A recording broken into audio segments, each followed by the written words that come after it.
Can you hear that? Is there like a mic that's Yeah, like? I can hear the birds. It's lovely. Is that D? I've got my It's window D, open. Combat this system that's bureaucratic, full of red tape, very slow, unpredictable. It's costing us 4 times as much as it should do to get one result. Everyone's had such a rocky year where no one's really spent any money. Everyone's just sort of got by. He's got this pretentious attitude about him, and I'm just like, all right, you tax the rich, they'll all leave the country, and we'll have a brain drain. I'll go with that. Go on. If I had 50 grand, I'd instantly go and do a PG and borrow £500,000 and guarantee him a 10% return. Stuart, I think from Instantly. someone's perspective, let's just assume you can't borrow £500,000. Round up sound, ooh, yeah. Real estate deals.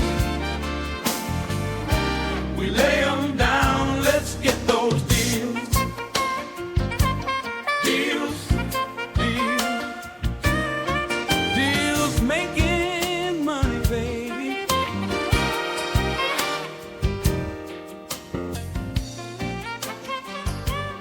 So welcome back, episode 20. We're nearly at the 21 mark, which is when Dee's going to quit the podcast because we're going to be super famous by that point. Thank you for tuning in. We release these episodes every Thursday at 5:30 a.m. on Spotify and YouTube. And in this episode, we're going through a load of audience questions, which are going to take us down a lot of different rabbit holes. So we'll see how everything unfolds. But yeah, thanks for listening, and leave us some comments if you want us to answer your questions in the next episodes. There's no market updates. I don't think, again, pretty placid market. Obviously, politically, there's all kinds of shit going on. But as far as us developers are concerned, there's more and more talks about what Labour are doing to tenancies and things like that, but nothing material yet, unless you guys know different. So there's nothing to really update on. So we'll just go through some Taxes come in. questions. Oh, yeah, taxes. Tax. Labour bringing higher taxes. God, I've been learning a lot about tax at the moment. I've been learning about this guy called Gary's Economics. You guys heard of him or seen him I on can't YouTube? stand him. Can't stand him. Why? Just, Why? He did this video, and the whole thing was about how to save the economy, you just need to tax the rich. And he's just got he's got this pretentious attitude about him, and I'm just like, all right, you tax the rich, they'll all leave the country, and we'll have a brain drain. And that's what's happening. 9,500 millionaires left the country. Yeah, I don't think he's wrong though. The one I listened to like an hour and a half of it, then watched another hour, and then watched the latest one he done of a. It was at, I can't remember the college name, and he done a summit or whatever to the people there. And I was listening to him, and the more he was talking, the more I was like agreeing with him. I was just like, towards the end, I was like, I just think there's no way out unless you start taxing the rich or encouraging them to spend. Because when he broke down the government thing, when it's the government obviously printed all this money for COVID, and then they gave it to all the furlough, and the furlough had to use the key workers and spend money with the rich who own all the companies where the money was being spent. The rich just saved their money. And if they saved their money, all that happened, was happening now is assets increase. Who would you rather had the money?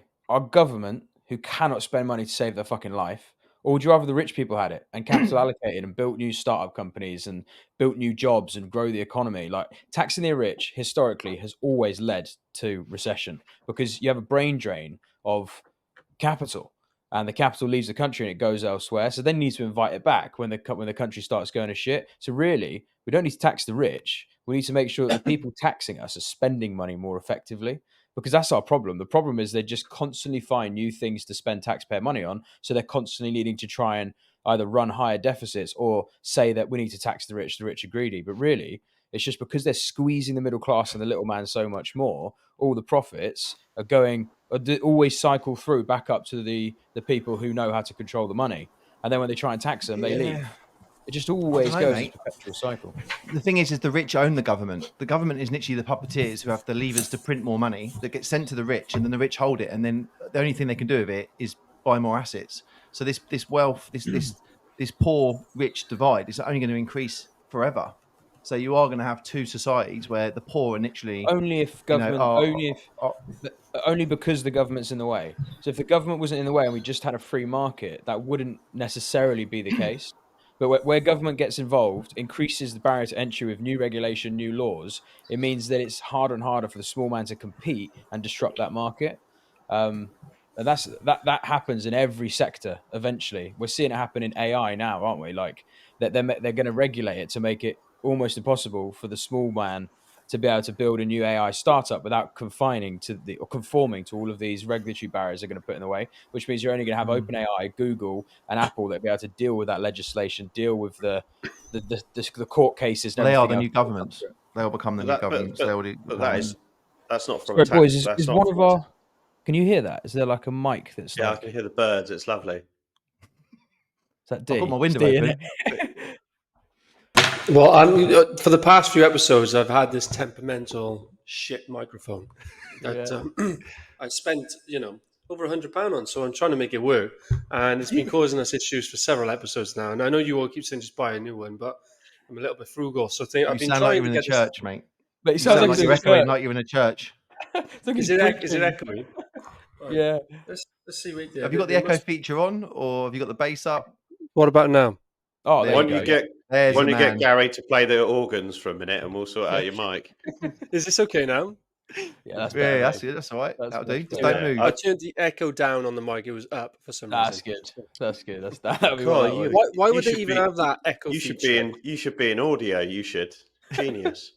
Amazing. Thanks, Jack. Go on, Appreciate Jack. the What you saying, mate? compliment, Yeah. I was going to say I don't think that they're limiting AI creation from a tax for concerns about tax perspective. If anything, they should be excited about startups getting into that space to tax them. I think it's more of a safety net to make sure the wrong people don't scale the wrong things and get into the wrong power, so to speak. I agree with that. No, it's the regulatory side of it I'm talking about, like how regulation. So corporations, to Stuart's point, corporations work in collusion with governments through the revolving doors, where if you're in government for a certain amount of time, where you got a nice cushy retirement in, GlaxoSmithKline, if you happen to favour them with your policies whilst you're spending that time in public office, and that revolving door creates a collusion that then increases the barrier to entry for anyone participating in the free market. And we see that all the time in every sector. And the construction and property industry is the worst for it. Like the big landowners, they control property. It's not the government. They control it, but then they control government through controlling the land because they've got most of the supply and most of the buildability. And we always see that. It makes it harder for the small man. Basically is in response to these economic drivers that happen because of these conglomerates that own most of the market, the market incumbents, isn't it? It's always been that way. Do you think? So I got a couple of stances on this. One stance is, I agree with Ryan as well that the government should be more efficient in how they spend and also make their own money too. But two, because I've thought about this a little while, one of the issues I think is that we've just got this natural dislike to paying taxes. Because it's so subjective. It feels sometimes, especially for like the rich people, it feels like a game. I don't know if any of you read the book Taxtopia, but they've kind of the tax system is basically a game. It's gamified, which means that you get this satisfaction in a way from, or people do, from legally being able to reduce your taxable, the amount of tax you pay. And that is the problem with the system, is it's so complex that it creates actually this game effect where these whole companies are set up, even in the top, the top four there's many of them, nationwide global tax firms. They're wholly set up for that purpose. So you've got a root cause right there, in my opinion, because human nature is that we are anything is that it becomes gamified, and if you get into it, you want to win, especially those who are entrepreneurs and typically competitive. That's a problem. The third one is that what do you guys think of? I don't actually know where tax is spent, and it's very hard to find. Do you think that there should be some form of, the government have to post on a very frequent basis exactly where tax is being spent and how much? So then when people are paying taxes, for every pound you pay exactly what it's going into. Like, I think the general public should be able to recall that. Completely agree. Quite, Over the auditing threshold for a company is 10 million turnover, which we've actually saw group auditing advice for this coming year. So we have to declare every line item in our business on Companies House through audited accounts. And the fact that the people running our country don't have to do that is sacrilege. That's I think that's completely criminal. Everyone I speak to that dislikes paying taxes is because they think the taxes is going towards shit. So the It is. problem with that is just such a lack of clarity from the government. Because if you were given right now, like very regular updated information, as saying like breaking down the pound of tax, so like, all right, I pay 20 grand tax this year, but I know that 4 grand of that went to the NHS. It's things like that that start making you, a little bit more amenable to paying taxes. But And it's then, not sorry, even that. the last point, and then that's my thing on taxes. I think that the tax system should be redesigned, being a bit more fairer, not gamifying it so much. But I do think there should be good tax breaks for the super rich, if and only if they they they like donate or they invest into qualifying investments set by the government that will actually help public services and help actual, and then they would be more inclined to do that, because people just have this natural dislike of paying taxes. But if you know where it's going, if they get tax breaks by investing into, like, that philanthropic or whatever it is, donation stuff that's genuinely for the public services, and the government are also become more efficient and held more accountable, as Jack said as well, and try to make some of their own money other than just from taxes. I think that's, you need to do something like that, personally. Why couldn't we have a system where we actually all agree an amount that you pay, and then you literally vote, and you can put X amount of your money into things that matter to you, and then that would generate a pool of cash that has been split up by the public, and that is then the money that they would spend on that certain sector. And if there's an area that needs more, like the roads need more money, or NHS needs more money, then that would be determined by the people. I mean, that would be a really good way in the future of doing it, is then that the people are then deciding where the money's being spent. I don't think you'd raise the same amount. You wouldn't raise the same amount as people stand on tax. Well, I think we all know. I think that the main issue is the government's doing too much and ever growing and doing. If you just look at the size of government from where it was once, why did government even come about? It came about because the free market, that exchange of time and energy for commodities and goods, and the trading in between people, for that market to be sustainable historically, I'm going back like millennia, like as that built, we needed not only just a referee to determine the standardization within those markets, but also a protectorate. We needed an army, and we needed a central governor to control that army and to control goods and trade with other nations. And to do that costs money. So you tax the free market.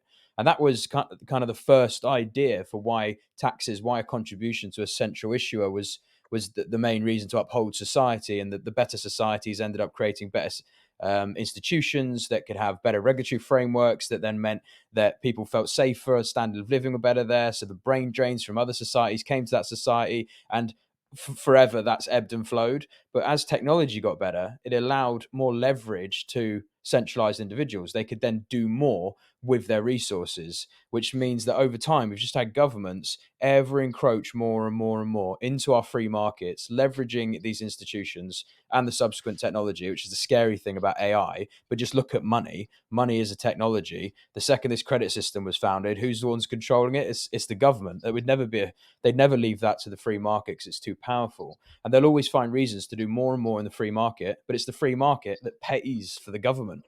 Is the economic growth of a country that comes from the free market that pays to uphold the government and the establishment. So the more of a government there is, the more of a deficit we run, and the worse the economy is.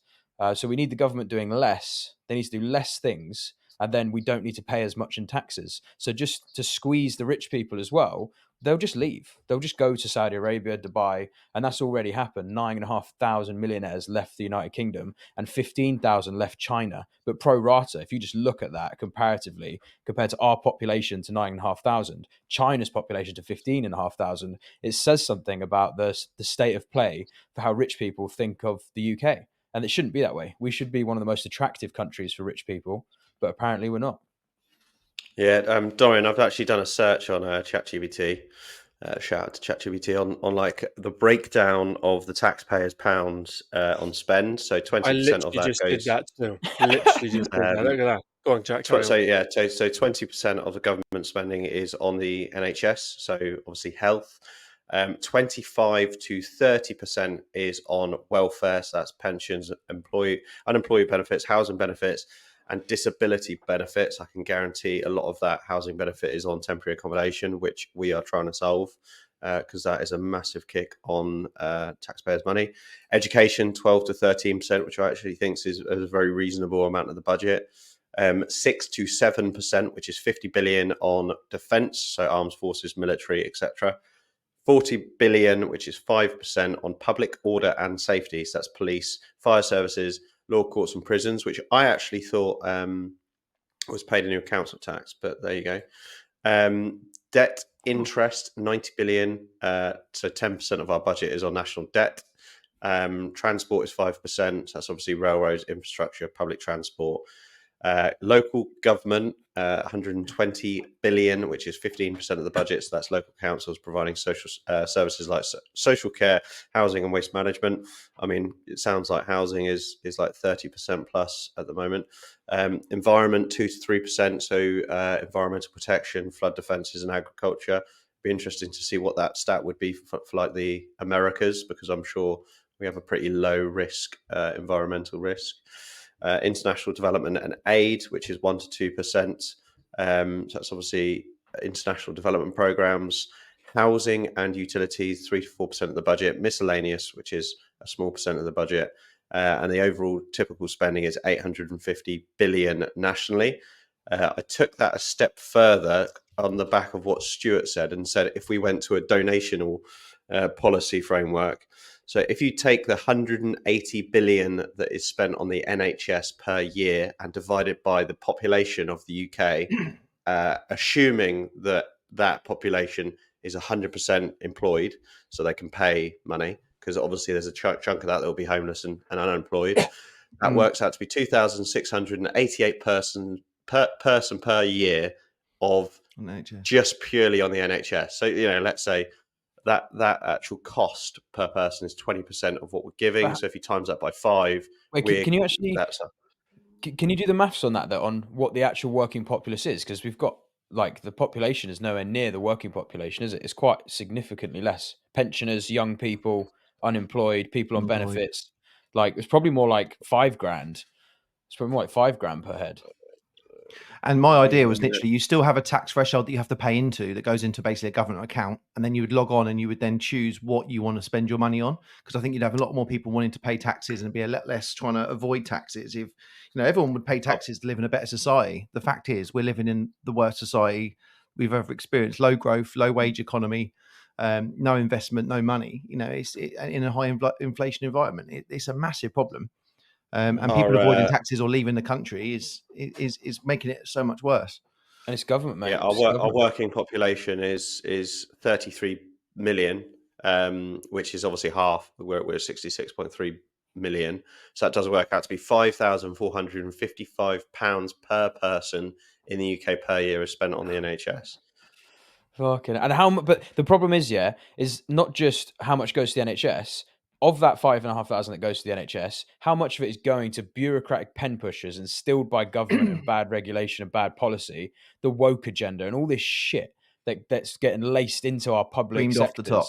Yeah, how much of that is going? And how much I that's going to think I think the biggest issue is just the leaky bucket, which is what we talk about for an example, in our surveying business. We can bring in as many sales as we want, i.e. give it as much money as it wants. But if this bucket isn't a very well-oiled machine of like converting those leads, you get leakage out of the bucket. So the NHS leakage is, for prime example, I was doing a water connection, believe it or not, we renovated my sister's house, and we were doing work on the building and we got a new water connection out to the main road, and we left it 6 inches from where the water company connection, Thames Water, had been paid to form a new connection. Someone turned up and said, I'm here to do a new connection. I said, yeah, there it is. Dug a hole, put fencing banner around it, and then he left. And then I was still working there every day, and someone then came back and said, I'm here to do the new connection. I went, yeah, there's your hole. And he went, I don't think I've got the right job spec here. I'll have to come back. And this was a week later, and I went, fine, fucking hell. So he left. Then the next day, matey boy that dug the hole came back to backfill the hole. So it was all well organised, but someone had cocked something up. So I said, don't backfill it because he hasn't made the new connection yet. We still need that hole open. He had to backfill it from a legal perspective. Otherwise, he wouldn't have done his job. So he backfilled the hole. Still no connection has happened. And then I had to call up Thames Water. I'd be like, someone's been down here, dug a hole, left it open for 3 days, and then filled it back in, and nothing's gone in it. Mm. And that's just the synopsis of publicly run companies. That all of that leakage is costing us 4 times as much as it should do to get one result. Yeah. If you went to a fruit market and said, "I'll have I'll have an apple, please," and they charged you 4 apples worth because their process is they fucking damaged 3 getting it out the van, or someone's driving it has eaten one, or one's got mold because they don't refrigerate it properly because the system is broken. Like the free market is where it's operated best because we understand that and we care about margins and we know how to run successful enterprises, and that's how we survive. Yeah. So it's all the leakage that that fucks everything up, and that's why you have to sit in A&E for 6 hours because it's not efficiently run. We had the I vlogged this guy who came to put our Wi-Fi into the office, and I could not believe like how much he was constrained to do his job, and he obviously was so done with it. He was just like, "Yeah, mate, I can't carry a ladder through, unfortunately, mate." And I was like, "How come?" He's like, "Health and safety. I'll have to go." He's like, "I know, I have to go around. I'll have to find another way into the building." I was like, "Well, you won't carry a ladder from literally there through that corridor to there to do the job. You need to go drive all the way around to the back of the building, find a parking space, carry that ladder back through the back to come to the rear, because you can't carry it through without a certain license in case one of us sues you because you might hit us with a ladder." I'm just like, that was one of the things. And then couldn't do any work above a step, and like so many things. And I vlogged it all and was like, this is ridiculous. And this is why. And all it does, it costs more to the end user, and then things get more expensive in society. And that is what government does. It does it everywhere. It propagates in every aspect of everything we do. The more regulations, the more laws, the more expensive things are, the more government gets involved, the more they need to print more money, the more it devalues the currency. It's just like never ending. It's like we just don't learn from it. Just every new election cycle, the government promises more that they'll do for the populace and more free stuff. And it's like, it's not free. The free market's paying for it. And then it's the small guy who doesn't own a business and can't leverage against assets and other things, who's paying for it out of their wage proportionally. So let's put a positive spin on this for those listeners who are in the business or want to get into the business. What do we do as business owners and developers to combat this system that's bureaucratic, full of red tape, very slow, unpredictable? What do you guys do to operate a business successfully in that environment? Systems and processes, I suppose, is what one of the best. Fundamentally, you need systems and processes. As you learn things, adapt them into your system so you can predict what bottlenecks and issues might come up. Try and avoid. Yeah, but you've just shamed all the systems and processes of the guys who do the OpenReach or the data connection, because what they've done there is those systems are in place, A, for health and safety, but B, there would be problems that come off the back of it. He walks that ladder from the front to the back and he scuffs all your wallpaper. That's just not worth a risk the company want to take. So there is a limit between the systems and processes you can put in versus common sense. So yeah, you can't have systems and processes and then have blockages. So Well, you can, because I think you can. It's like the Elon Musk approach, where he has, if there's 10 parts on the conveyor belt, how many does he need to get rid of to keep the same level of efficiency? So systems and processes are only good if you're constantly omitting items that aren't necessary to the system and process, i.e. carrying a ladder through an office. It's much better to carry that ladder through the office when you can and take the hit on the odd occasion when you might have an issue and scuff someone's wall, compared to every time, let's just go around the back and waste time doing that. So i.e. you want to omit things from your process. And we have to do that in our businesses. We don't have to conform to as many issues as these big public companies, because obviously people just want to sue them left, right, and center, which is a whole different problem. But I'd say fundamentally, just in answer to Dorian's question, systems processes first, to try and predict what issues you may have, and then trying to find the path of least resistance, right? So if you're doing developments, there's ways to do things where you could do a development strategy that's super red tape, like super difficult. I mean, Dorian's strategy is, I suppose, a good example of that, but he counterbalances that by having the exit predetermined by forward selling. Whereas you could do permitted development strategy or something else that could be less frictionful, higher margin. Like, do you know what I mean? There's the planning part of your strategy and those processes is the best way, I think, to get around red tape and bullshit.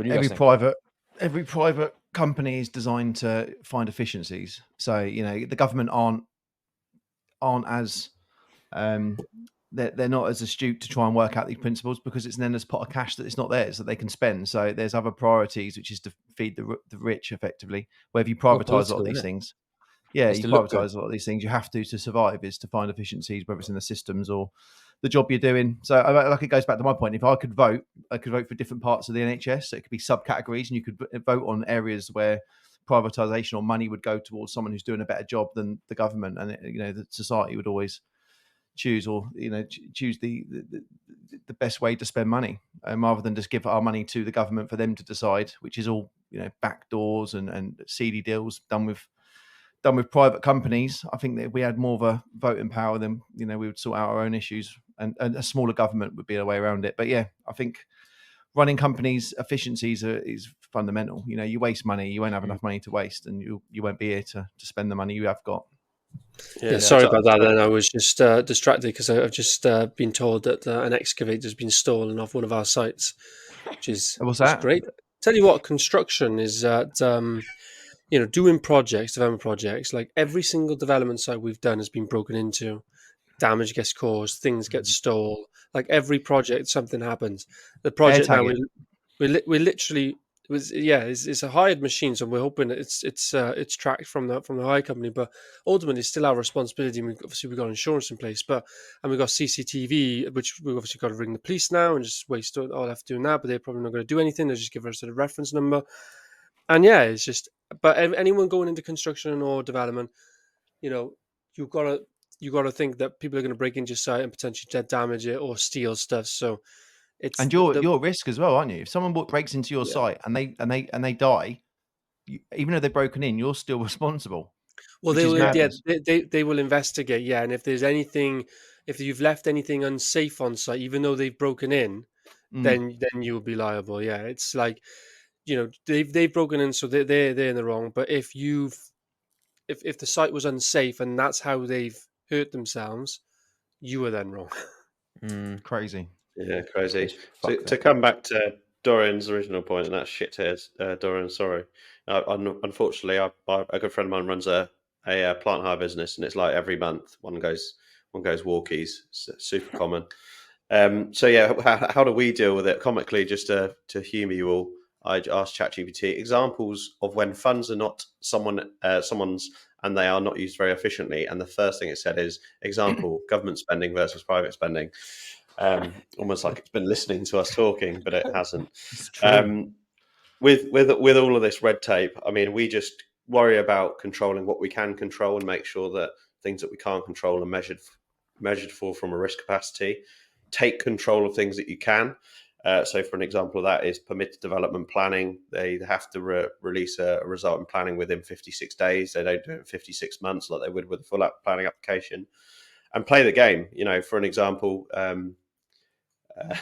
if we have a gas meter issue on one of our sites, I normally just say it's there's a dangerous gas leak and it could be a leak, and they turn up sooner than if you just say our gas meter's not reading the right numbers, and it's just you get them out there quicker, and it's a bit about playing the game.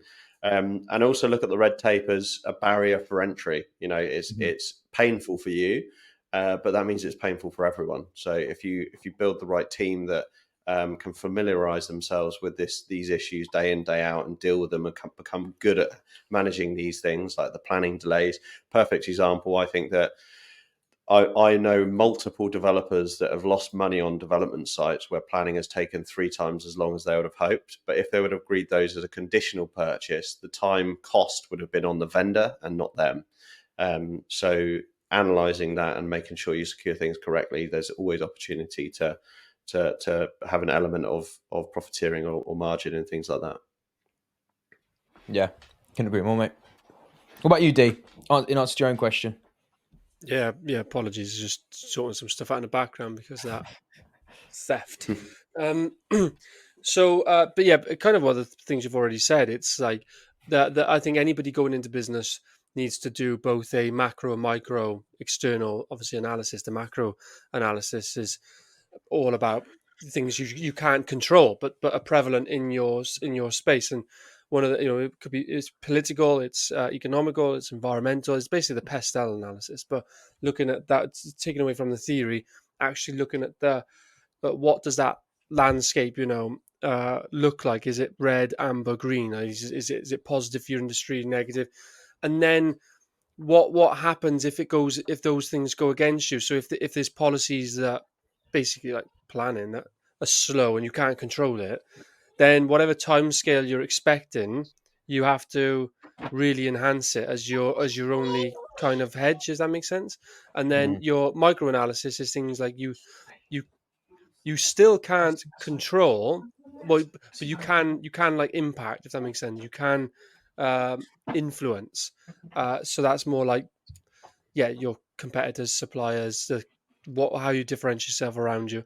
So I think anyone in business, wherever business you're in, it doesn't necessarily just have to be construction or property. It's just understanding your landscape and then making plans from around it. But most of it comes down to really whatever you think's going to happen, it's going to cost more and take longer. It just comes down to that sentence, really. Budgeting. Yes. So I just Googled best ways to improve government spending, and effectively it says program budgeting can also help by creating a clear link between the budget and the spending activities, providing more certainty, encouraging longer term planning, allowing for more flexibility, and linking spending more closely with the government's strategic priorities. So yeah, budgeting for a business as well is important. If you're going to try and increase profits, you need to know what you're going to spend on certain sections. I think we do it naturally ourselves, because when you get into a bit of a rhythm, where you need to invest more money. We've just invested quite a lot more money into our Google AdWords. We've turned it off for the last 3 years because it was organically creating quite a lot of business. But now we're coming out of this last business cycle. We're about to start printing a load of money again. People are going to start spending again, and we want to be at the top of their mind when they do want to spend money. So, it's just knowing what to turn on and what to spend money on at the right time. There's no point spending £1,000 a month for the last year and a half because no one's had a lot of money in the public. People have sat on their hands and not spent money, where now I think the time has come where Q4 of this year and into 2025, people will start to feel a bit more wealthier and a bit more, will want to spend more on assets. This is the loft side of the business, but now is a good time for us to start increasing money in advertising to, we've all survived to 2025, which is what we've done this year. And I think every friend I've got in different businesses that I've spoke to in the last 4 weeks, everyone's had such a rocky year where no one's really spent any money. Everyone's just sort of got by. So yeah, it's just knowing what to spend your money on really is important in business. Yes, mate. Capital allocation. Well, shall we get I'd copy what the government do. They're good at spending money. Well, yeah. wasting money. You got to print your own. That's the trick. All right, we got some questiones. So bring up on screen the first question from Empire Homes, who I believe has asked us some questions before. So thank you for your question. Yes. This was sent to D. I think he sent the same thing to you and to D and Jack. So I am struggling to read this. I need to get a bit closer to this fucking screen. Right. I'm a big fan of the podcast and have a question for you guys. Thank you for being a fan of the podcast. I'm a developer working my way up with two main components to my business. The first arm is the development side, where I acquire small plots and build them out using development finance bridging loans. The second is the construction side, where I take on client projects, which helps maintain cash flow and keeps my core build team occupied while waiting for my own projects. Currently, I'm juggling with both aspects. What would your advice be for growing my business overall? Should I continue focusing on both parts separately, or should I consider merging them and concentrate on pushing larger developments? So I'll just start off on this one, guys, because that is kind of what we do. So we do the HMOs for clients and we do the HMOs for ourselves. Commercial to resi for clients, commercial to resi for ourselves. Everything folds into one. So it means if we're scaling, it's a lot easier to do. We're not having to think about different processes and operations and team members and stuff. We just need to know what our critical mass is, which we still don't really know, where we're growing quite quickly. So it's like a moving target, and everything folds in nicely. So, and our capital only goes so far. So the constraint for us building our own portfolio is how much money do we have? How much money do we have to invest? Whereas our clients is how much sales can we bring in? So that'd be my quick way of answering that. But maybe you guys could think of a better way to answer it. So let's pass it around. Stuart, do you want to start? Yeah, it is a difficult one. Just allocating the time and where your passions are. Like you probably listen to this podcast and want to be more 80% into being a property developer. Well, I'd say it's probably the opposite. I would probably spend 75% of my time growing the cash flow side of the business, because then when you do challenge the development side, which is cash flow intensive, you've got the machine that's there that can sort of weather the storms, if you like, because there is a load of storms in property development, and it's all the stuff you don't know. And the reason it's so complicated and difficult from an outside perspective to get into property is that the fear of the unknown is far greater than doing it. But once you've done it 3 or 4 times, then you sort of you know what you're coming up against, and you know all the reports you need to get, and you know the processes, and you can effectively copy and paste the same system. But you need to get through that stage, and I think that doing bigger stuff comes with bigger risk, obviously bigger rewards. But if you've got a successful cash flowing service based business that runs alongside the development, then you'll have a much better chance of success. So I would probably spend 75% of my time building up the service business, building up a bit of a cash buffer that can repeat on a regular basis, and then use any surplus cash and time to then put into the development business. And then over time, it will organically switch from the service business to the property development business. And yeah, that'd be my opinion on what I would do. Nice. Jack? Yeah, I mean, completely concur with what Ryan said. I'm a massive fan of building an ecosystem and profiteering from businesses that surround each other, and obviously you gain control. And I completely agree with what Stuart's saying about cash flow first. Just another sort of curveball to throw in there on what Stuart said about the percentage split. A lot of people have said, "How have you grown to be? Have you grown 4 businesses?" And if you're growing 2 companies and you don't know where to spend your time, a good thing to think about is the split, but also how many hours you're putting into it. For an example, if you spent 40 hours a week solely focusing on a construction business, but you spent 70 hours a week doing 50-50, you're still spending almost the same amount of time on the construction business. So whether you want to put the graft in and grow them both, we focus always on a metric, which is storm, perform, reform, which is focusing on sales. When the sales come in, you focus on ops. When the ops comes in, you focus on profit. And throughout all 3 of those phases, you need to have accurate finance cash flow forecasting. One thing that I would definitely say from a construction perspective is you want to be targeting to always be working on high margin developments or your own developments. That's really what you want to. You don't want to be dealing with the sort of low hanging fruit of 5% return on a profit margin. If you've then got your own developments, I would say that if you want to run a clean and well operated construction business, make sure it's high margin. And I'd also say one really, really important thing that I would always suggest to anyone that's developer come contractor or contractor come developer is on every deal that you do in your business, work out your development margin and your construction margin, and don't let them blur the lines, because what you may end up doing is delivering a development that just has a good construction margin. You kind of need both margins in each project, because otherwise you're sailing very close to the wind. And that's kind of your, I suppose, playing devil's advocate. One of your benefits is you've got more control on costs and deliverability on a development if you are the contractor, but make sure you're not just taking all that risk for a contractor's benefit margin, and make sure there's a development margin. But in my view, I'd grow and scale both. I'd focus, as Stu said, on the cash flow first, because you need that to live. I'd try and systemize the construction business as best as you can, and then focus on strategy and scaling a development company. And just on that point that Jack said, contingency as well, a developer contingency and a contractor contingency, because it's very easy to sort of put one contingency in for the development, but actually the contractor, if you are the contractor developer, there needs to be a contingency on both sides of the coin, which is a mistake we've recently made, is that we've allowed for a developer contractor, but we contingency, but we've allowed for no margin on the construction piece. Which just increases the stress of the cash flow even more. So yeah, I'd allow for the margin and a contingency on both sides. D? Yeah, all valid points there. Really. I think between the 3 of you is pretty much all covered off. I think anybody that's gone through both development cycle before will realise that it's so unpredictable. Unfortunately, you don't know when exactly you're going to get permissions. You don't know. You just can't accurately predict when you're able to start on site, and you could do away with having the pressure of cash flow, personal living expenses, and all that sort of stuff. So I would always recommend, and I wish I did more of it before I got into development myself, having some other business, to a trading business that was more predictable, that covers all the cash flow requirements for myself personally, and obviously that business itself, and is able to then throw off a little bit of cash which will help with soft costs for the developments. which will then de-risk it to bring an investor on, and you can get better terms, blah blah blah. So I think, yeah, you in this case they've got a construction company, so I would do the same. It doesn't necessarily have to be scaling it to, keep growing it and keep scaling it. It could very well be just getting it to a certain level so it's throwing off just what you need for it to do to cover living expenses and to cover all the team and to cover its own overheads and to throw off a little bit of money so you can cover soft costs on developments that come up. That's fine. And then really you can transition when the development business gets big enough.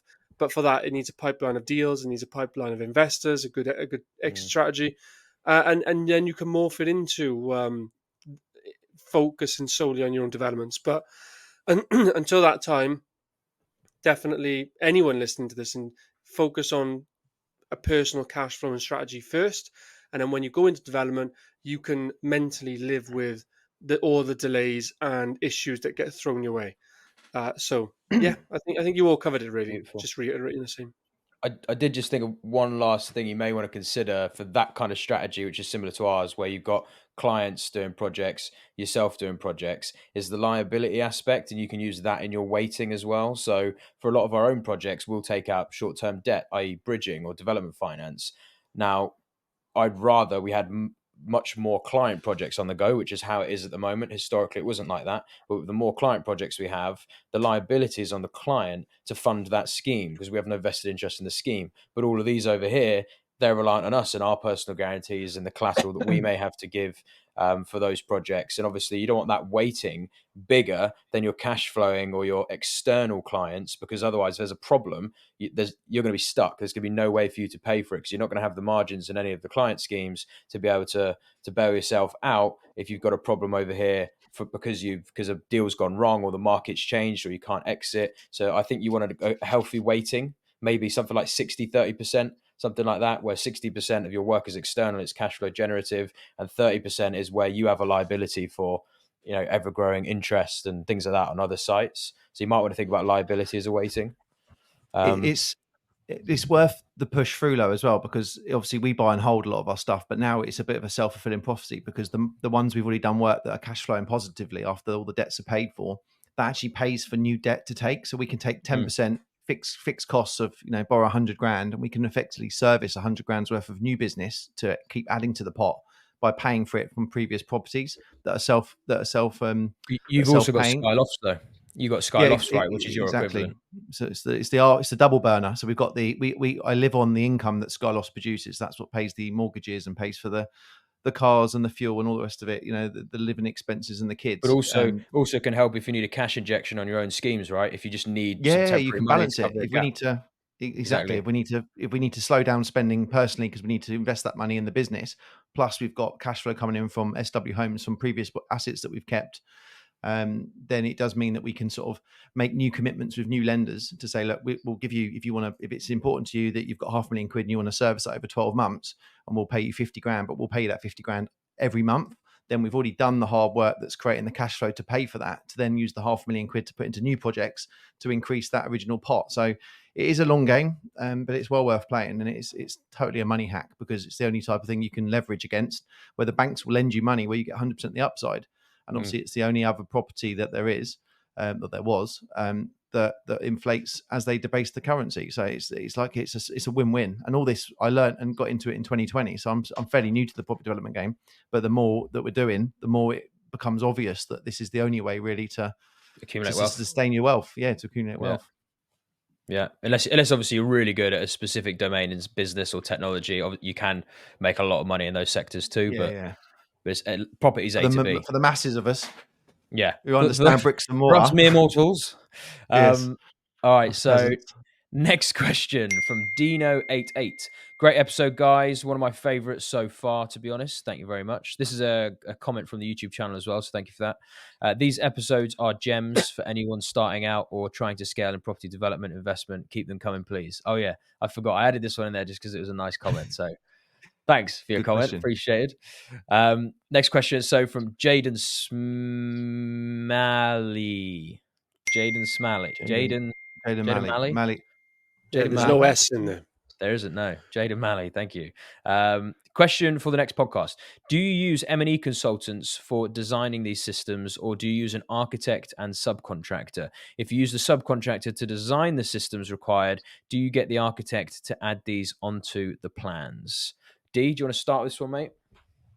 Yeah, I mean, it just all depends on the complexity of the scheme, really. I mean, very very simple developments and houses and just small schemes. I mean, you don't really even need an M&E designer, or you can kind of, between your architect and yourself, you can do it yourself, really, and then get the subcontractor to verify and then back and forth, blah blah blah.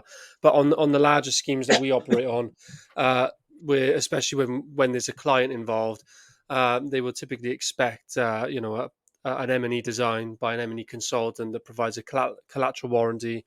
Your subcontractors can do that too if they hold the relevant professional indemnity insurance, but still, some of the developments we do, like the larger scale communal blocks, there's a lot of regulations to consider on both safety, CCTV, fire, and the apartments itself, with all the ventilate, all the different stuff we have to put in nowadays. M&E is a big Sprinklers. cost.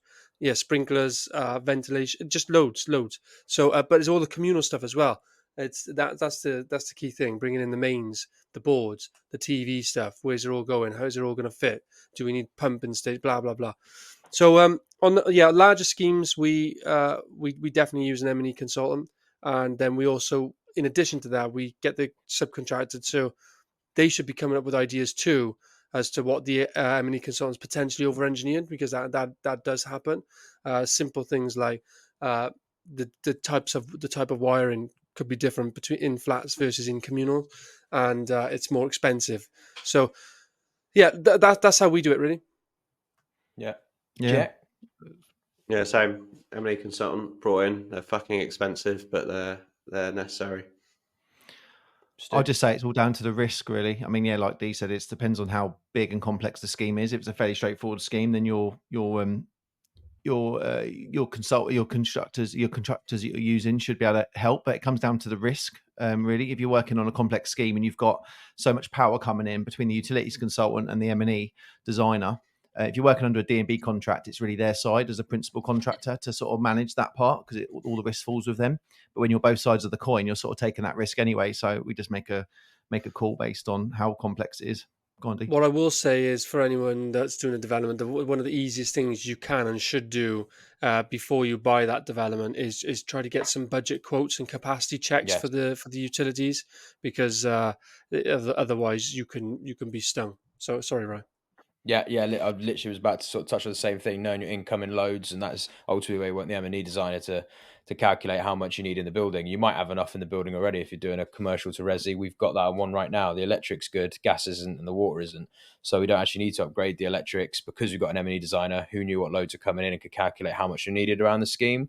So you need M&E designers for different reasons, don't you? It's a way to get all the trades to work together, because you don't want to be running all your power through one way and all your waste out another and water in. And if it's on site and it's all a mess, you're going to have a load of problems. And if you're using contractors on certain contracts, you're going to have costs and loss of time and stuff. So yeah, you really want it all to sort of work as quickly as possible on site, and to get around that, you have to pay for it up front. But ultimately, what is I've quickly come to the realization that it's actually worth paying for a lot of these fees up front to save so much more time at the back end. Everything, all these fees, you just need to build in at the front end and learn what they are and make sure that the budget in the development can cover them. Yeah, and it's I know I've seen people try and use M&E consultants and designers on fucking HMOs, which is an absolute waste of money, because you only really need a setting out drawing. You might need the architect to specify drainage, but really for electrical sockets, placements, lighting, stuff like that, you can just take that plan, put on the placements where you want them, and then consult your electrician to go, that's what I want. You make sure you pull the cables through in a clean, linear fashion so that they're not messy all over the place. And that's as much as you need. You can save yourself 3-4 grand. You don't need, I don't think, at least there's no legislation I've ever seen that means you need an M&E designer on a HMO or something that's much more domestic than a commercial change of use, larger building. So that's just a note for anyone out there doing any more than 6 units, I would suggest probably it's worth doing. But anything less than 6 units, whether it's flats or HMO or whatever, then should be able to do yourself. Yeah. Definitely. All right, there you go. That's M&E. Connor Ware, thank you for your question, has asked, you talk about the importance of education for those starting out in property development, especially with smaller capital like £10,000. For beginners who might not know where to find the right information, can you recommend specific courses, books, or platforms that offer trustworthy and practical education if you can't do specific, at least a general guide of where to look? Additionally, what criteria would be used to evaluate where a source is reliable? I really need a piss, so I'm just going to go to the toilet. And Jack, do you want to take us away with this one? I'm dying. I mean, yeah, we'll do. I mean, as far as development books and education goes, property development, there isn't much out there. There isn't really a well-rounded sort of winner takes all educational platform that you can do from developments, and that's the whole reason we come on these ground ups and chat property, business, construction. And I can guarantee if you've spoken to anyone on this call, and we'll probably share it, we've probably been on 5 to 10 different platforms or educational variations of what have got us here today. I'm a big believer that practice makes perfect. It's obviously really good to spend time on yourself and the knowledge and building that you as an individual to drive the business and drive the developments forward. But fundamentally, there isn't a sort of winner takes all, and I would recommend that you can never learn too much. So my view is, even if it's slightly relevant or has a relation or a connection to what I'm going to be doing, be open-minded, learn about it, because it might be able to make you more rounded generally. The only advice I'd say is subscribe to Ground Up Podcast and keep watching. Subscribe, baby. Amen. Yeah, I'd say exactly the same, to me. So I don't really, I've never really been on any property networking courses because I didn't have to start from like zero knowledge. So it's been a thing that's been building up over years and years, just not even knowing where the path's going, but working from B&Q right the way through to working for different construction companies, to do my own construction company. You have to learn these little nuggets along the way. And if you go to something and you take 1% from it that you didn't know, that's 1% worth learning. So yeah, just be around more people doing like-minded stuff, and be around other people that are successful in where you want to head, what direction you want to take, and just trying to absorb as much you can from them. They won't have got it right, and there is no, like Jack said, there's no one course will teach you everything you want to learn, because there's just so many paths in property. But if you can find people around you that you can learn a few bits from, take the best bits from them, keep learning, and it's you never stop learning. I don't know how the hell you build these 40 floor skyscrapers and how they all operate and all the infrastructure, but I want to learn because I'm passionate about it. Not that I ever want to do that, never say never, but I'm just mesmerized when I see these huge sites going up in Mayfair. We meet once a month in London, and you just walk around the city thinking, wow, these companies, a lot of them go bust, and I actually am quite interested in finding out why they went bust and what their mistakes were, but not to go bust, to learn what not to do. So learning what not to do is as important as learning what to do. So just be astute, learn, and never stop learning, really. Wisdom. Wisdom. Yeah. So in terms of starting, and forgive me, I can't remember the exact wording of the question, but I'm picking up from what you guys have said. We were talking about, starting off with a small amount of money and what courses or how to build. But this sector, correct me if I'm wrong, but this sector, like anyone really, it's all about not building your knowledge part and building your network part. It's kind of it. If you rinse and repeat those two things, and then you'll get opportunities coming around. It's like, visiting some of what your network's doing in terms of practical experience and getting exposed. And then Jack kind of hit the nail on the head a little bit on it about it earlier as well. Can't remember exactly what he said now either. I don't know why. I'm still thinking about this excavator. I bet. I'd be planning my mind. It's irritating. So it's throwing me. I have to get insurance. So what could you have done to keep the excavator? What could you have done any different, D? To quickly on that. The building's finished. Unfortunately, we had the excavator on site just to literally finish off some final groundwork stuff. I think it's going over to the client in the next 2 weeks. The whole building's finished. So there's a security. It has CCTV on it, and it has Harris fencing around the site. But the only way really would have been to not have Harris fencing and have a permanent fence, but you can't really at that late stage of the project where it's finished. So you have to do your boundary treatment, so that permanent fencing's got to come down, and only Harris fencing can really go up whilst you finish it. So Dorian, don't worry about it. This is the reason you hire them. This is the reason they're insured. It's a little dig in the road, and you've got to do some admin. But now I know come my on, insurance let's is going to move go on. up And again now, just because this is. How many more Anyway. days is it required, D? How many more days did you have left to use it? Oh, like this week, end of this week, probably. We're talking like days. We're talking about either tomorrow or worst case Monday. Such a ball But ache. Could you not have off-hired it? well, And if that's I a knew it was pain. going to be stolen, yeah. I mean, Just thinking of- someone stealing an excavator, a dumper or a telehandler is way easier to steal. They've done a good job getting rid of an Yeah. excavator. So Ballsy, Ryan, could you do me a favor, Ryan? Can you Coming bring the from a back up? professional. Sorry for me. Questions coming back for D. There you Yeah, go, mate. thank you. Basically, where would you educate yourself? Books, podcasts, courses, platforms for Oh, trustworthy yeah. and practical education. I Yeah. mean, you're the education king. I think you didn't you go to university with Donald Trump? Something like Yeah, that. he wishes.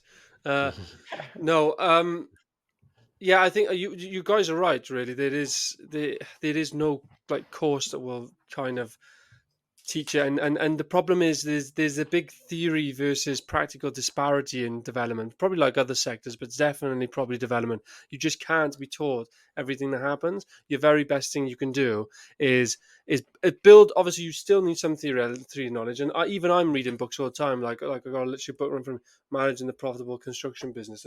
I keep them all. I keep these books by the side of me all the time. It's like growing your business. I'm always learning and rechecking things, and I've always got books around me. But ground up podcast. Yeah, I know. I need to put them back on the shelf. Really. But the ground up podcast obviously excellent.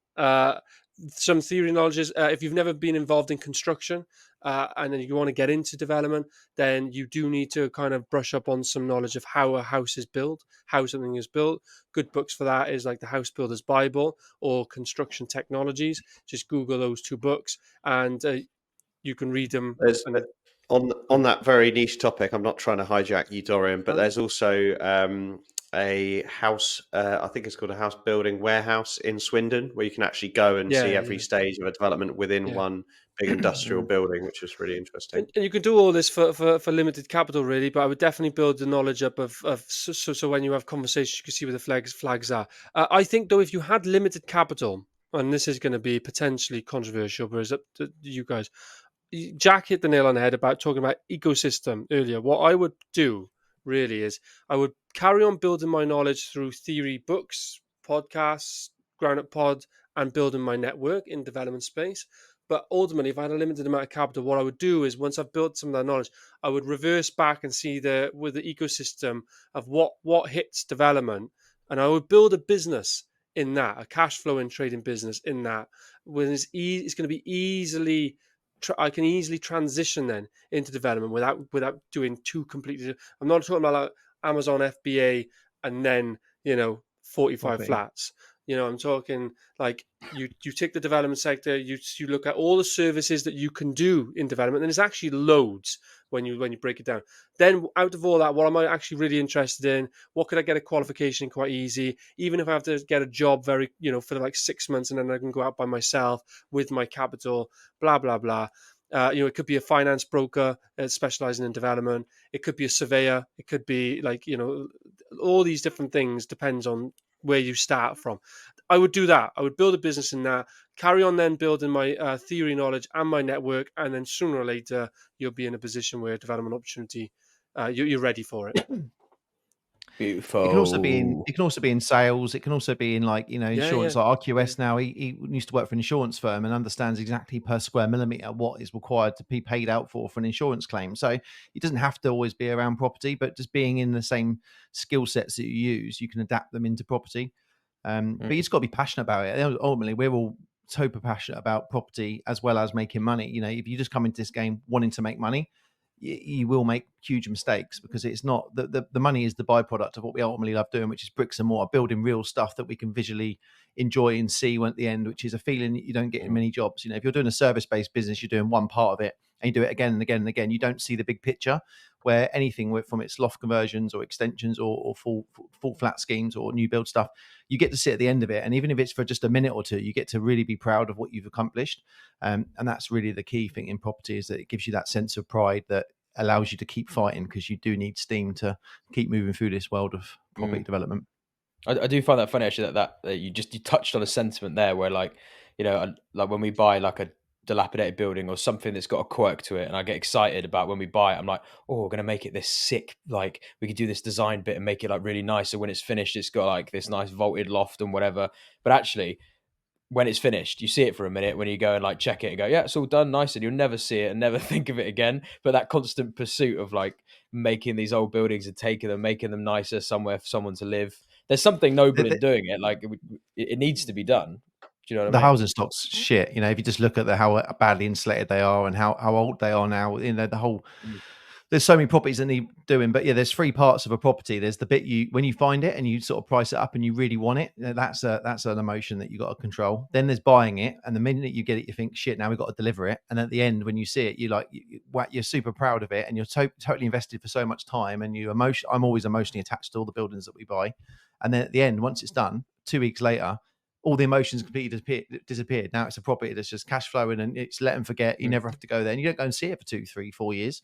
If it's built well and there's no issues, and it leaves you totally, giving you more time and more space in your mind and your heart to go, let's buy another one or two.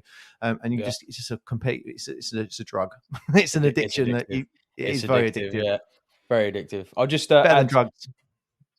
maybe For your body. Yeah. Edibles are good. So I just add one last thing to the courses aspect, and if you're starting out early on, everything the boys have said, absolutely, you need to. Activity breeds results. You have to be getting out in the network. You have to be reading books. You have to be studious, especially in this game. There's so much nuance. But what really helped us when we were starting is having a very clear objective as to why we were getting into the space. And for us, it was cash flow as quick as we could, as safe as we could. So cash flow is our driver, which kind of, it helps narrow your perspective in an industry where you can get distracted by so many strategies, so many business opportunities. If you've got a clear objective, i.e. you want to build cash flow and you want to retain assets, then look at that space. So is it HMOs? Is it service apartments? Is it apartment blocks? Is it a trading vehicle you want to tether onto? Development services? Like, figure out what it is you want, and then you need to figure out the two most fundamental things, which we've spoken about before in this podcast, which is finding sites and raising money. You have to find how to do those two things within that domain, and you could start with one. So you could just start, let's say your strategy is you want to get into, I'll keep it with HMOs because that's what we do. You want to get into doing HMOs.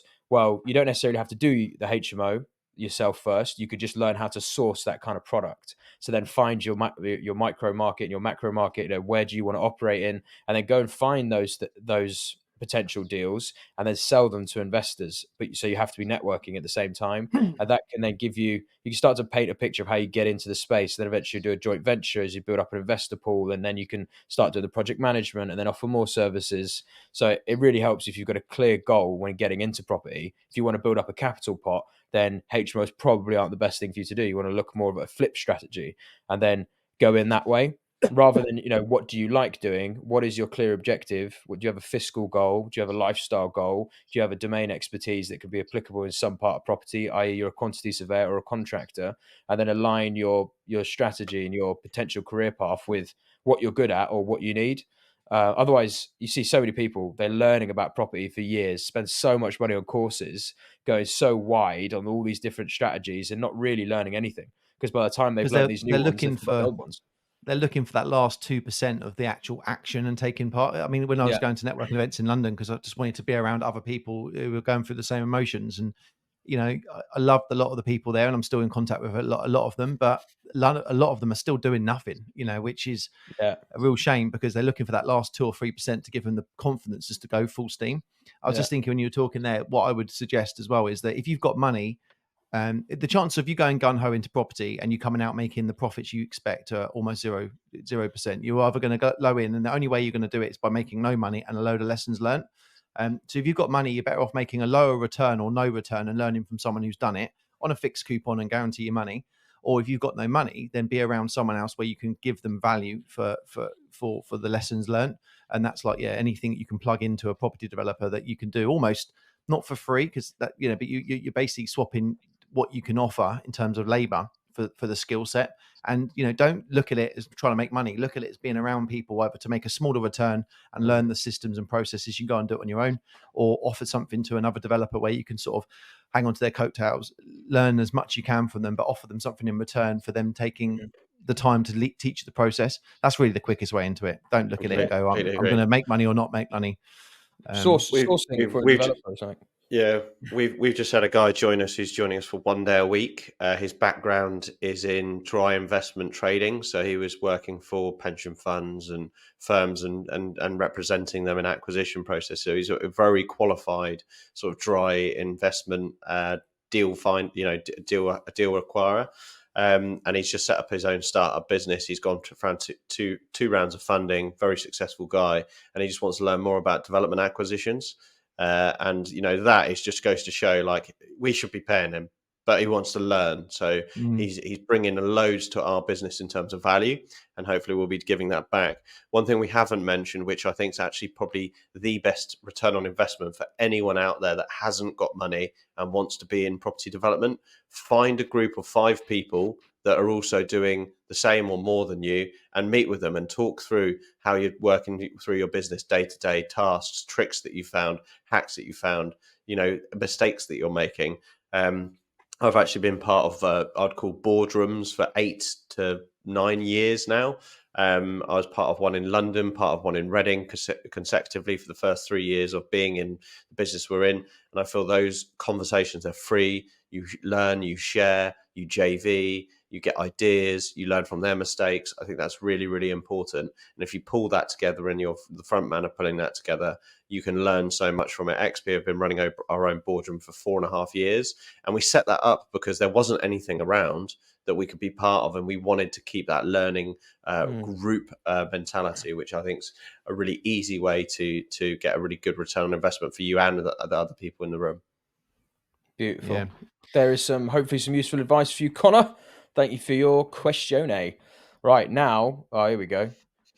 Another question. Dad 75. Yeah, we're just gonna call you Dad 1975. So da. Hi, love the channel. Thank you very much. Quick question, probably for Stuart or Jack. Are you installing heat pumps into all new flats and conversions? Seems almost impossible to get decent EPCs without them. Are you also looking at MVHR in any flats? Thanks, James. Oh, James. Thanks, You James. go first, Jack? I'll go first. Yeah, I'm easy. Yeah. I mean, you realistically have to have PV and MVHR, PV and air source heat pumps to get a decent EPC of an A. Dorian can actually comment on that because he always seems to smash the EPC A target. MVHR is becoming more common, especially for air quality and air pressure tests that you may need to get into your building to make it super efficient. Most of the stuff that we do is obviously conversions. So we're retrofitting, repurposing an existing building. A lot of the stuff we do is in town centre locations. So therefore MVHR is a must because you can't open windows on a high street. And you have to have that clean airflow and obviously to make it as efficient as you can. I mean, as far as heating, for me, the heating as it currently is, I don't think we've got a brilliant solution for producing really energy efficient buildings unless you're building it from scratch. You're building a completely new prefabricated building that can be, whatever panel systems that you're going in and make it super airtight, because obviously we are converting buildings and there's always leakage, there's always air bridging, there's always inefficiencies around windows. Windows are actually the biggest problem for heat loss in conversions. So we're kind of dealing with what we've got at the moment, and anything that is really, really good is super costly, and we're struggling to fund that integration to bring it into the building. So the reason I'm getting at that point is EPC isn't the be all and end all. EPC is a tick box exercise. It is a current grading system which is very old and isn't actually grading the building on its actual energy performance, in my opinion, and its usage. And you can hit an EPCA, but it can be really inefficient and costly to run that building, whether that's electric radiators or other. So I don't think there is a great process or system in place unless you're building completely from scratch. And when I mean from scratch, I know an eco builder that builds. They actually build net carbon zero houses to passive house standards, and they say that to heat a 20-meter squared room, all you need is a candle. And that efficiency you're only going to get if you're building ground up new build. For what we're building, we're kind of making the best of the world. And I know that Stuart does a really efficient job of it. We're probably not quite at the same grade as Stuart. And Dorian obviously has the benefit. He is building a lot of new build stuff, so he can think of these things from the ground up. But if you can get PV on there, do it with batteries. Batteries are essential because you're not always, if you've got HMO, it's going to be very rare that someone's using the electricity during daylight.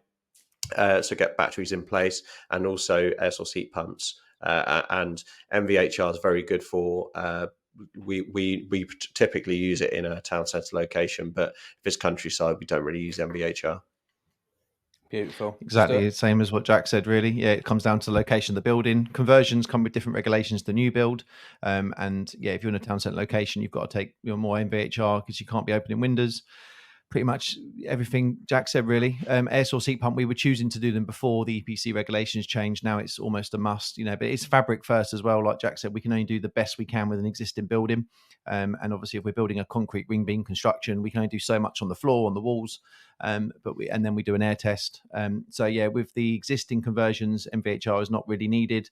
It's about, we got quoted about 50 grand to put it through 18 flats, which we decided not to do it. And we just stuck it on the new top floor, which is effectively new build. And they've got ones now with MVHR, which are like room stats, which don't need power. So you can put them in the flat roof or in the side, and they will just basically keep, they use the momentum or humidity or whatever to keep the air fresh, and without having to need to open the windows. But yeah, I just recommend it. And we wanted to put solar panels on our roof, but we couldn't add any more weight with the ballast, and the roof on top of the construction we built was right at the limit of where we can get the engineers to sign off on the existing structure. So unfortunately, we've had to bin off the solar panels, which is good because the cash flow we can use into other things, the money we had budgeted for that.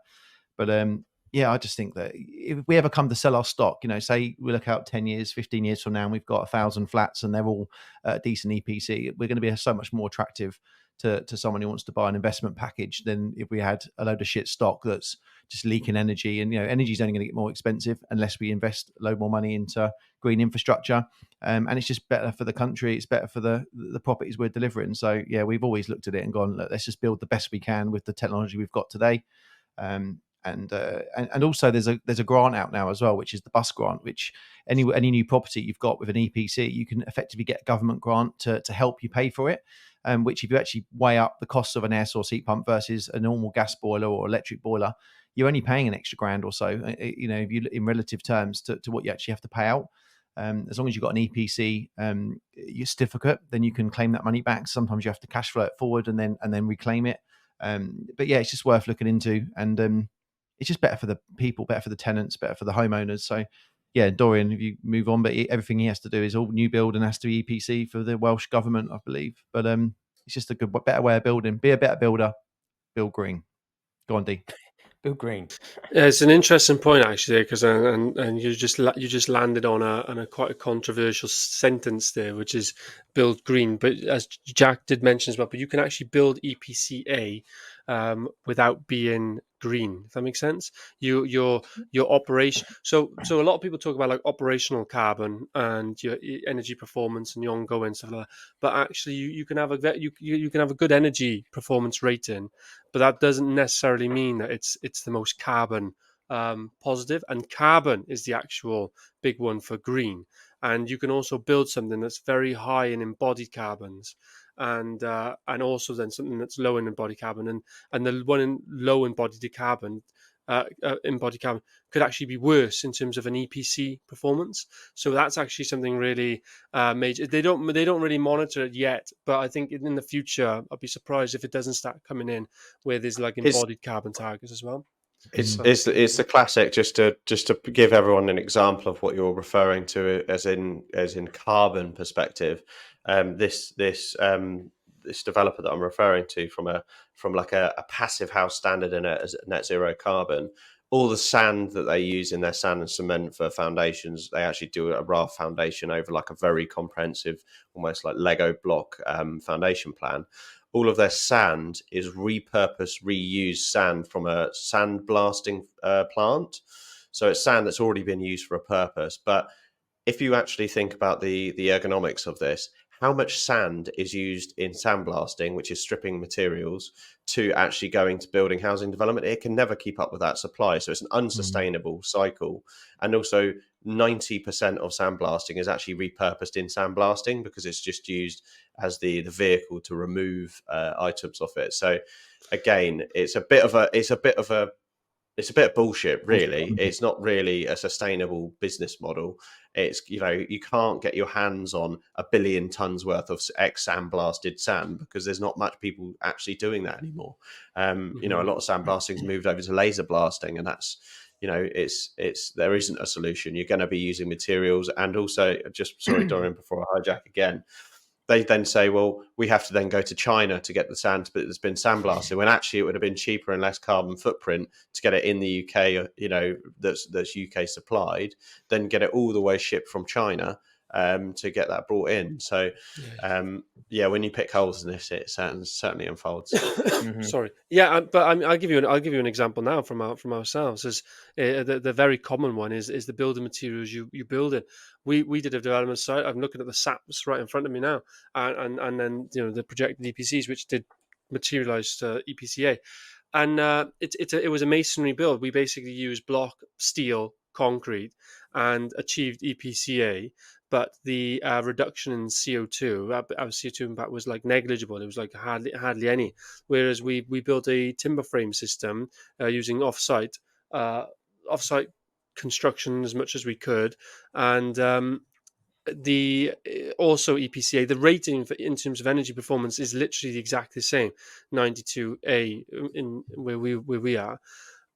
So the performance from an energy point of view, they both like tick that box, but the reduction in carbon on the offsite timber frame closed panel system we did was up to the range from 77 to 96% reduction in CO2, whereas the other one, the same EPCA, negligible reduction in CO2. So that is by far, it's not yet the focus point. EPC is still the focus point, but ultimately, and the other thing about, sorry, I know I'm not really answering your question, but very quickly. So if you want to be green, which is what Stuart just referred to, it's not really the EPC, it's the reduction in carbon, because we just achieved, as I showed you, EPCA, our impact on carbon was like negligible versus the other one where the impact on carbon was huge. So that's how you be green, not necessarily EPCA.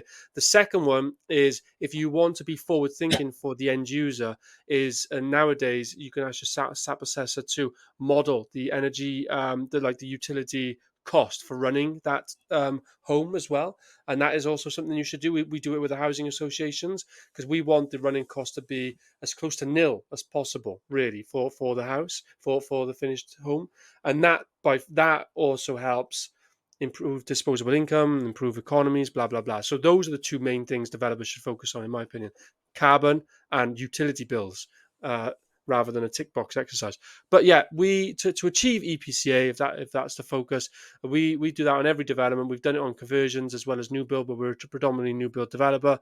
And for us to achieve that, very quickly, I'll just read out the checklist on our SAP checklist. We use 100% low energy lighting. We use a hot water heat pump system, mainly via Dimplex. It's a fabric first approach, so our U values for like external walls are 0.13.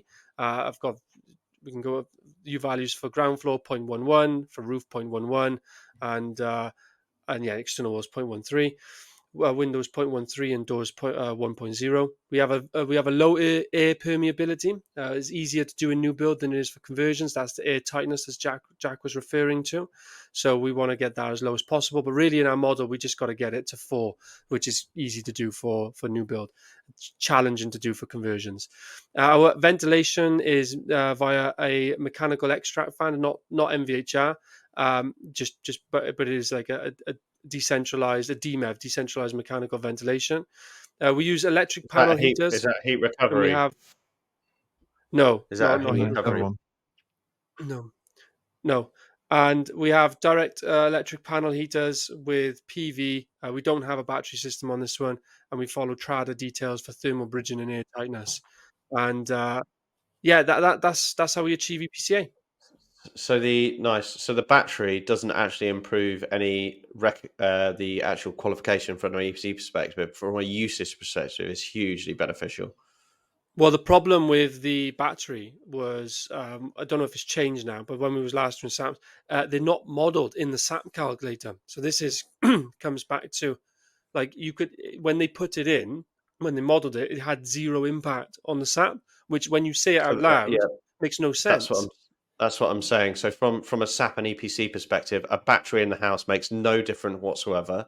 But from a usability perspective, it makes that solar 10 times more beneficial. Yeah. Maybe even more. And it's that running cost, Yeah. because that will come out in Yeah. the running cost type of thing. And So just Dorian, just to pick up on one thing, you said focus heavily on utilities and running costs. Us as a private developer selling to private buyers, we've struggled to get a premium or communicate to the buyer, because you're selling a flat for £375,000 or you're selling a flat for 400 grand. The one that they're buying for 400 grand will save them 10 grand a year, but to communicate that it just doesn't. It's just not there yet. I understand. We're not getting a premium. So just as a tip out there, any developers that are out there, we actually offer to pay the buyer's first years of their utilities. And they get all excited, and it gives us a competitive advantage over another development. But we full well know that it's not going to be a huge cost to run that building. It's a good sales gimmick, that. That's an interesting incentive, Jack. I've not seen that before. Thank you very much, guys. Thanks, Well Dorian. done, mate. Well done, you. Must be a Henley thing. Right, next question. Next question. So Morgan Agbo, thank you for your question. And my question is, could you guys run through a case study for a starter project in development with limited capital?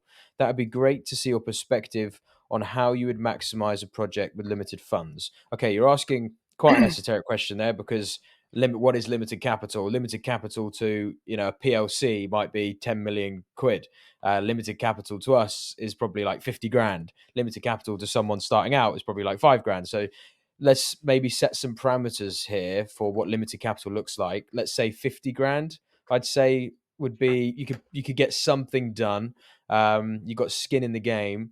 But yeah, if you got, let's say 50 grand, which we have answered on an episode before, how would you get started? How would you get a project over the line?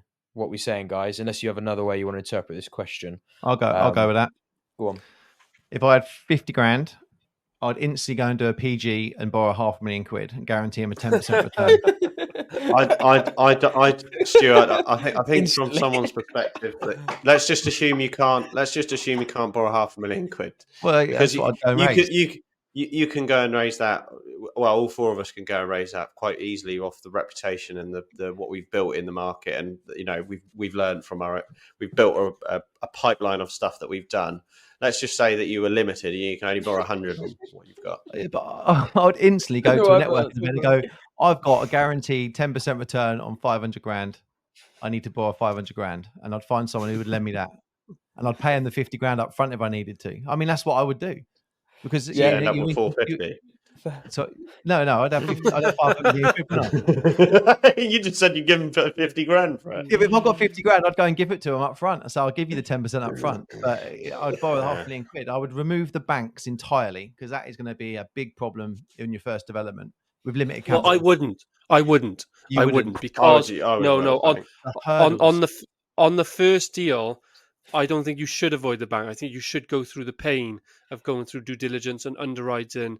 I just think you need to set your expectations for timescale longer, because it's actually a good thing getting scrutinized by independent banks and underwriters who sometimes seem like they don't even want to lend you the money, because your first deal is the most riskiest. You do not want to do a deal and kid yourself. Stuart, you've been there, Stuart. I mean, hopefully you'll be honest. I'll be honest. And hopefully also we've manipulated appraisals on early deals because we said it will build that, it'll cost that. I know it'll cost that. Yeah. Boom, we get in there, and what Blinkers on. happens? It costs You costs twice as more. much. Yeah, exactly. So we've all been there. But we shouldn't encourage that, even though we will do it. But the deal's too complicated. If you're doing those deals where you are losing too much money, if I had £500,000, I'd buy something for 300 grand and I'd spend 200 grand on it, and I would take whatever hit I could to get either refinanced if I've got enough profit, or sell the thing and make 25 grand and pay that £500,000. Do you know That's what I would what do? I do. Not too complicated a deal. Do you know what I would do? I would, if I had limited capital, and let's assume we've already passed the first step now, which was the previous question. We've already built some knowledge and we've built some network, right? So we have contacts and we have some knowledge, and because you just should not be doing anything until you've done those two things. So let's assume we've done that, and let's assume we have very limited capital. The very next thing I would be doing is I would be looking for simultaneously. I'd be looking for JV partners in networking events still. And then I would also, so I'd need to use some money for doing that. But then, trying to get access to 250, 300, 400, 500,000 JV. You can raise money like that on your first deal. But that's what I would be doing. As well as going to find a deal. And ideally, I can secure that deal on an option or a conditional contract with as minimal deposit as possible. But the problem with those is typically those deals don't have planning. And ideally, I would do it in an area where you could get permitted development, because to make it faster, and then I would merge them together. And JV, secured deal, boom. And if I can't get the secured deal, but I've secured the JV finance, I'm able just to move forward and buy the deal anyway. If that makes sense. Yeah. I'll do that too. Yeah, I think you two have just said something that you would do now, to some degree. Definitely Stuart's. If I had 50 grand and I wanted to obviously make headway in the development space, you've got to remember that you could do more than one deal. So if I had £50,000, I'd probably slice off £20,000 for education courses, learning, traveling, going and visiting other developers so that I can learn off them and feed off their brains, set up a boardroom, be part of a boardroom, whatever it may be. The other 30,000 I would use as my skin in the game to give someone confidence to lend me between 100 and 150,000 pounds as a second charge, loan or equity investment. Don't really care what it is. Probably an equity would be a good idea. I'd get that from family and friends. I would then find a small house flip in my area. I can typically find one for 2 to 3 to 400k, and it normally needs between 100 and 150,000 pounds worth of works. I would make sure I go through the process of raising that equity and drawing together joint venture agreements with the investor and dealing with that. I would make sure that I put that out to multiple people. So I'm building a network, building appetite, letting people know what I do. I would get a bank involved on a refurb facility, someone like Shawbrook Bank, buy it with 70% LTV, and they fund the build in arrears. I would then renovate and loft conversion, extend, upgrade, improve that asset. I'd then resell it back on the open market so that you've had use of experience of acquiring, funding, design, development, planning potentially, and sales. Get that done. Expect to make over £1, and going through all of that process, all you then need to do is multiply and duplicate. It's just the same thing but bigger and better, and then they move into more out of retail money and more into people that are more commercially minded. But that is a good starting block, in my opinion. If you have 50k and you want to get started, and if you end up paying your costs for that year, a couple of grand a month, you've done well, but you've learned every stage of the process.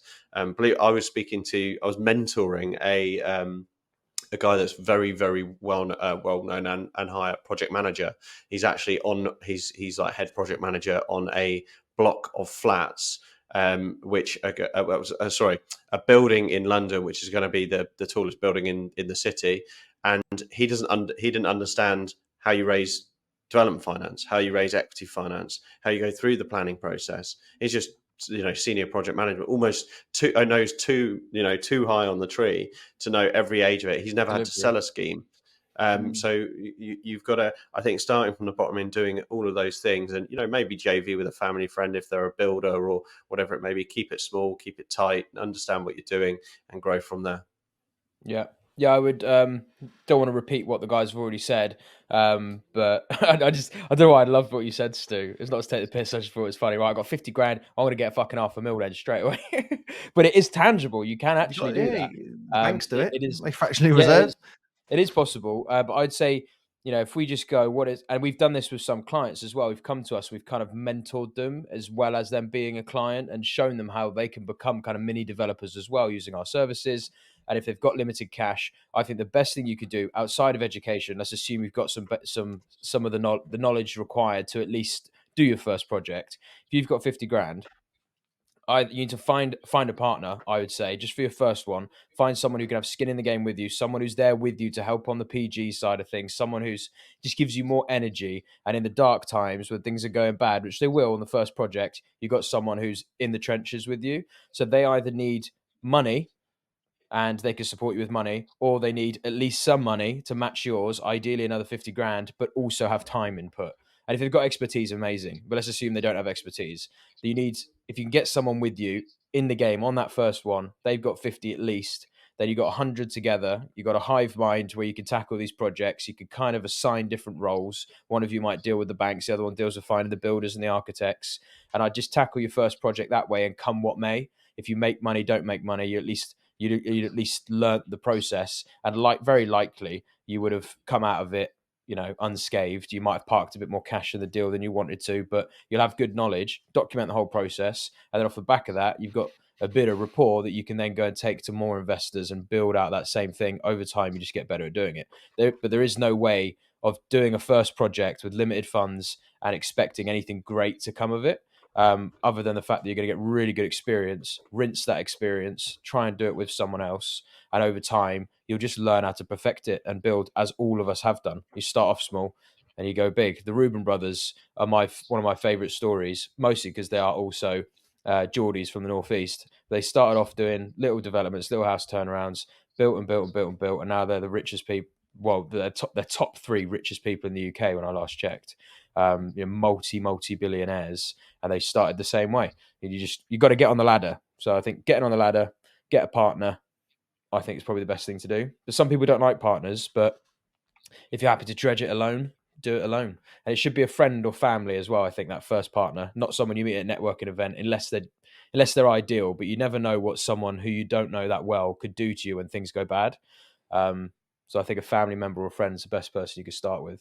I think with the right legal paperwork in place, it doesn't have to be a family friend. If you make sure that you're covered correctly and have the right control measures in place, a bit of advice I always say is when you agreeing a joint venture agreement, picture that your joint venture partner is getting divorced and you're now dealing with the wife, and you want all the measures in place to make sure you have the control. You can exit in the right time at the right value and do what you need to do. Yeah, there is the security side of it. The bit I'm leaning on more is the person. Like the person, you might meet someone and it's like a flurry of excitement. Yeah, let's do this. But then once you're 3 months into the deal and you're at the 10th bad news that you've had, and the contractor's doing this and that, is that person going to kind of go, well, we're fucked, negative? That can happen with family and friends too. I think the most important thing with any business partner is that you're kind of aligned as much as you can be on what with the end goal and the roles and responsibilities, and you've had those really clear conversations and also had those awkward conversations like what happens if you don't hit your roles and responsibilities, what happens if blah blah blah. Because I've been involved in deals before where 1 minute everything's fine and the next minute, I don't really want to sign that PG, and thinking, well, you're not going to get far as a developer if that's the case. And then it's just boom. No, definitely the same thing can happen with family and friends. Sometimes even more so because you get under each other's skin more. But at least you know them. Ideally, if you're going to partner with someone on your first deal, I think it's just best if you really know them. And as time goes on, because you'll know more knowledge and you'll have more strength and confidence, you don't necessarily have to know them as well because you can deliver without them. But on the first one, there'll just be shit that happens that makes you scared, and you'll go, "Oh fuck, what do I do now?" There is always an answer, but you need someone else helping you find the answer. And if they're a negative influence, you become a negative influence. It gets pretty sticky. But yeah, hopefully that helps you, But Morgan. you got to kiss a few. You got to kiss a few frogs with investors. One big tip that I always offer people, which is a really easy one for investors, is if you meet up with them and you're meeting up at a site or you're meeting up at a property that you plan to do, and they have more negative things to say than positive things, generally, not a good idea. No. Yeah. Just a quick one as well. The way I would suggest you deal with anyone in life, whether an investor, customer, business partner, is it's the cold pizza test. So could you imagine yourself sitting there on a Saturday afternoon with a cold pizza in front of you, just chatting shit and being comfortable? Because that's a real good, that's a good measure to know if you're going to be in a good position in good times and in bad. And if you've got that relationship that you can sort of see yourself eating cold pizza with, then that's normally a good sign to say I could work with this person. I just put it this way, me warm and it up Stuart. if I were you, Steve. Put it this way, me and Hang on, Stuart wait. was both led in bed and in Cannes, France, and just staring at the ceiling, talking shop, you know. And Hours. I was below you 4 in the two. It was morning. bloody loud. So you know, and so if you can lie in bed with somebody just staring at the ceiling for a Yeah. while, you know you're Our gonna first be on the night, same it was wavelength. magical, Yeah. wasn't it? It was a magical evening. Magical. Well, you Went home two to my need wife a and break said, away "Why from the can't we do families, that?" you two. Yeah. Yeah, we're just lucky we Yeah. just could get a night's sleep, but we couldn't go to bed because we were so pumped with just talking about shit. And literally, we went on for hours talking about putting the whole world to rights, didn't we? I can guarantee 95% of the talking was Stuart. No, it weren't. I think it's Quite 50-50. When Dorian gets It's- going, mate, you can't It stop him. started with Stuart, and then when I realised I'm not going to go to sleep, I thought, "Fuck it, just may as well get involved." Yeah. As soon as I mentioned Dorian's little That's- black book, that come open and we were on page 28, 34, 48. It just went through all of his like hopes and goals and dreams. It was lovely. Good times. All right, Steve. lads, I've got Fucking to beat. shoot. We've got our accountants doing our quarterly review on the whole businesses for half a day. Well, Very good nice. luck. Best of luck. Good luck. Thank you. Ask Anyone for a pay listening? rise? Yeah, if you can, mate. Thanks for anyone listening. Appreciated. Thank you for the support of the podcast. Nice to see the Instagrams growing pretty quickly, which is ideal for where we started from. And episode 21 is coming out next. So make sure you subscribe. Leave us some comments. These podcasts are released every Thursday at 5:30 a.m. on Spotify and YouTube. So make sure you subscribe and refer a friend. You know, if you know anyone else out there who's trying to get into the space, send them this podcast because we've had great feedback from people in the space who find it useful to listen to.